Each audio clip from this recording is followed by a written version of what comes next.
Halo sahabat hipnoterapi, Rumah Hipnoterapi Adam Hidayat. Assalamualaikum warahmatullahi wabarakatuh. Bertemu kembali dengan saya Adam Hidayat di channel Rumah Hipnoterapi Adam Hidayat, sebuah channel yang akan membahas seputar hipnoterapi dan juga NLP atau Neuro Linguistic Programming yang saya percaya bisa membuat hidup Anda lebih baik lagi. Dan di video kali ini saya akan membahas sebuah terapi pemaafan atau yang disebut juga dengan forgiveness therapy. Dan saya akan awali dengan pertanyaan seperti ini. Apakah Anda pernah mengalami sebuah kejadian di mana Anda merasa terzolimi dengan seseorang sehingga Anda sangat benci, sangat marah, sangat tidak suka, membayangkan, mengingatnya saja sepertinya sudah membuat Anda marah, tidak nyaman dan sebagainya dengan orang tersebut? Saya percaya setiap orang di dunia ini pasti pernah mengalami kejadian yang tidak menyenangkan dengan seseorang, dan saya pun juga. Nah, di video kali ini saya akan membantu Anda, bagi Anda yang ingin bisa menghilangkan rasa benci, marah, tidak suka, dan mampu memaafkan kesalahan orang tersebut sehingga hidup Anda lebih baik lagi, lebih nyaman lagi. Maka saya percaya Anda patut untuk melihat video saya ini hingga akhir nanti.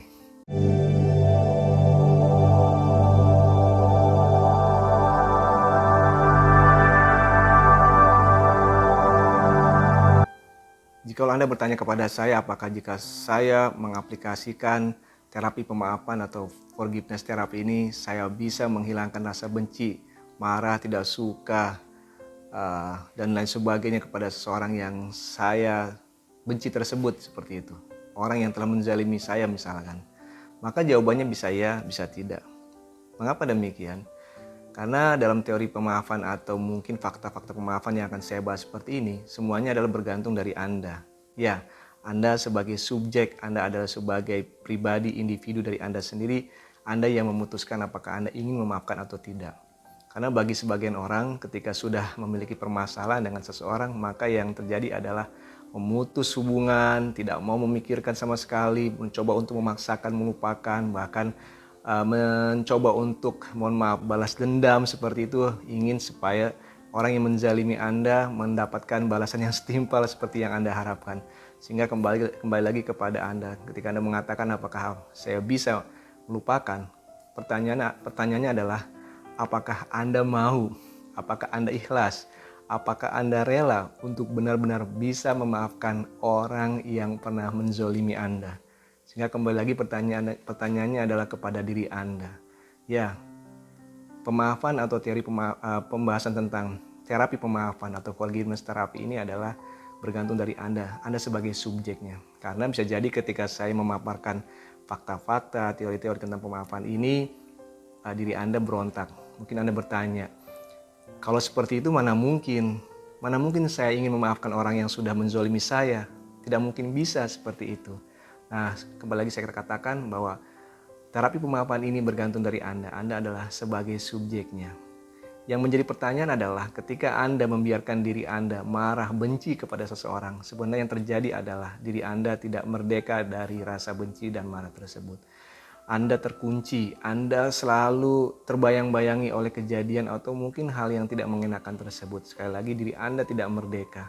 Anda masih terbelenggu oleh rasa benci, rasa marah tersebut, bahkan rasa marah, benci, kesal hampir setiap waktu mengiringi kehidupan Anda.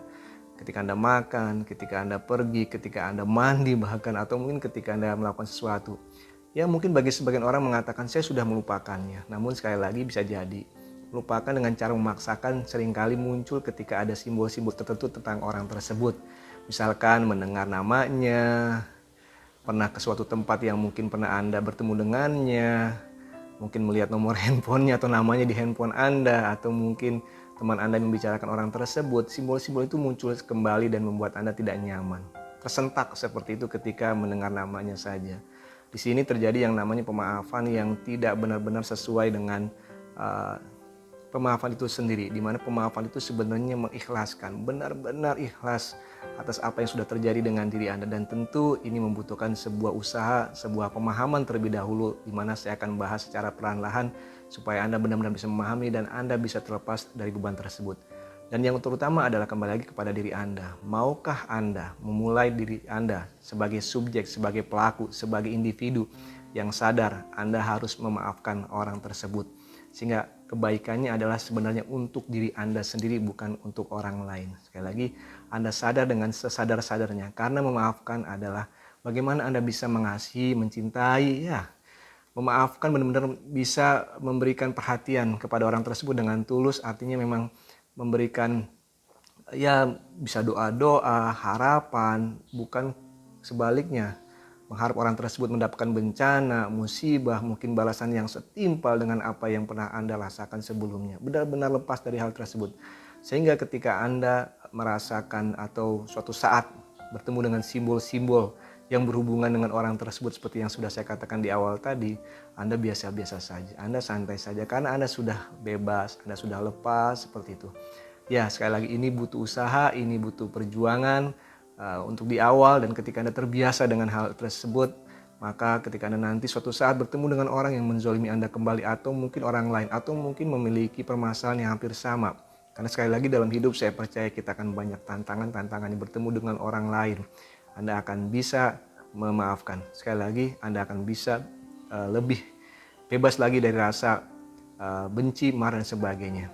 Ada yang perlu Anda ingat dan pahami bahwa memaafkan bukan berarti melupakan. Sekali lagi, memaafkan bukan berarti melupakan. Ya, tentu dalam hal memaafkan kita benar-benar memaafkan orang tersebut dengan setulus-tulusnya. Tapi melupakan dalam tanda kutip di sini adalah Anda tidak boleh terjebak atau mungkin kembali pada situasi di mana Anda mengulangi kembali atau kejadian itu terjadi kembali.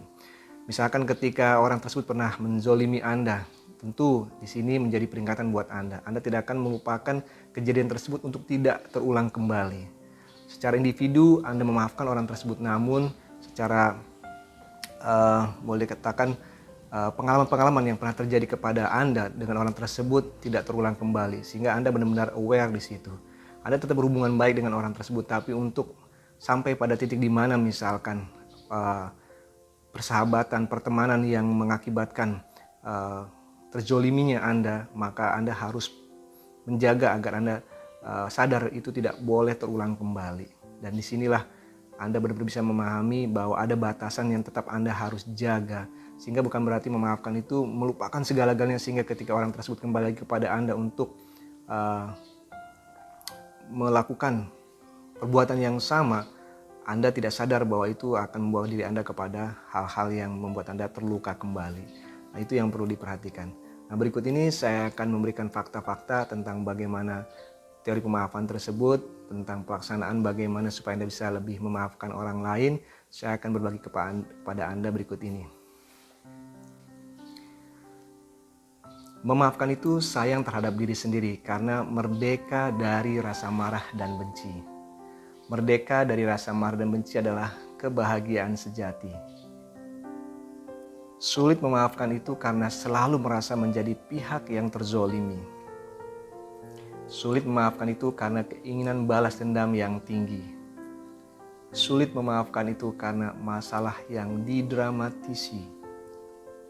Sulit memaafkan itu karena berharap si penzolim bisa berubah dan sadar diri. Mereka yang pelit dengan kebaikan lebih senang menunggu orang lain minta maaf. Orang yang memaafkan itu hanya fokus pada kebaikan. Kebaikan itu akhirnya akan kembali pada dirinya sendiri. Hanya mereka yang memiliki kendali atas diri yang tinggi yang bisa memaafkan. Bagi Anda yang sulit untuk memaafkan, sering sekali timbul pertanyaan seperti ini. Seharusnya seperti itu, kalimat-kalimat yang timbul, maksud saya, pernyataan-pernyataan yang timbul. Seharusnya dia tidak melakukan itu. Seharusnya dia sadar, seharusnya dia tahu. Seakan-akan kita melakukan pembenaran sesuai dengan apa yang kita harapkan. Bahkan banyak kalimat-kalimat yang diucapkan ketika kita tidak bisa memaafkan seperti percuma dia maafkan juga, besok-besok juga sudah lupa lagi dengan perbuatannya. Seperti itu. Di sini sudah saya katakan di awal bahwa bisa jadi orang tersebut lupa dengan perbuatannya, tapi kita tidak lupa dengan perbuatannya. Memaafkan bukan berarti melupakan.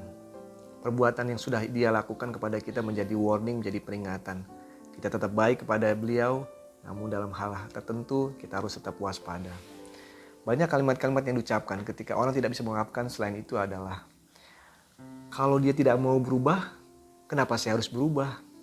Sekali lagi, dalam pemaafan atau forgiveness terapi, yang memegang kendali adalah diri Anda sendiri. Ya, Anda yang harus merubah diri Anda sendiri. Sekali lagi, mungkin pertanyaan, kenapa saya harus berubah kalau dia tidak mau berubah? Anda tidak bisa merubah orang lain. Penzolim akan menjadi penzolim buat dirinya sendiri dan lingkungannya. Jangan Anda menjadi penzolim juga. Anda harus berubah. Biarkan dia seperti itu, Anda tidak seperti itu. Sehingga ya, perubahan yang kita lakukan saat ini ketika Anda mendengar atau melihat video saya ini adalah untuk kebaikan diri Anda sendiri. Demi diri Anda, bebas, merdeka dari rasa benci, dari rasa marah dengan orang tersebut. Sehingga sekali lagi ketika nanti namanya disebut, Anda mengingat kembali momen-momen tersebut, Anda biasa-biasa saja. Anda benar-benar bisa melupakan hal tersebut dengan alami. Sadar diri bahwa Anda patut untuk bisa memaafkan orang tersebut. Kalimat lain yang biasanya mungkin diucapkan ketika orang memiliki permasalahan dengan seseorang yang pernah dizolimi. Percuma dimaafin karena dia juga tidak sadar-sadar juga.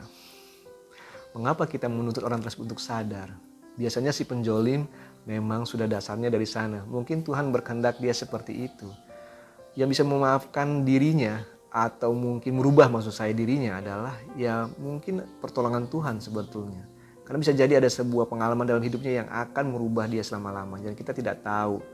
Mungkin dengan kita, mungkin dengan orang lain. Namun kita tidak bisa menuntut orang lain untuk berubah. Menuntut takdir untuk bisa merubah dirinya. Yang bisa kita lakukan adalah berdoa dan memaafkan. Sehingga kita terbebas dari orang-orang tersebut. Dan dijauhi dari orang-orang tersebut. Sehingga kata-kata percuma dimaafkan karena dia juga tidak sadar-sadar juga sepatutnya tidak diucapkan atau mungkin dihilangkan. Yang selanjutnya adalah bahwa dalam memaafkan tidak boleh ada syarat. Dalam memaafkan atau terapi pemaafan, forgiveness terapi, tidak boleh ada syarat. Anda tidak boleh mensyaratkan orang tersebut harus berubah. Kenapa saya harus berubah? Kenapa dia begini? Tidak boleh ada syarat. Lepaskan itu, buang itu jauh-jauh, lepaskan. Tidak ada boleh syarat dan ketentuan yang berlaku dalam diri Anda.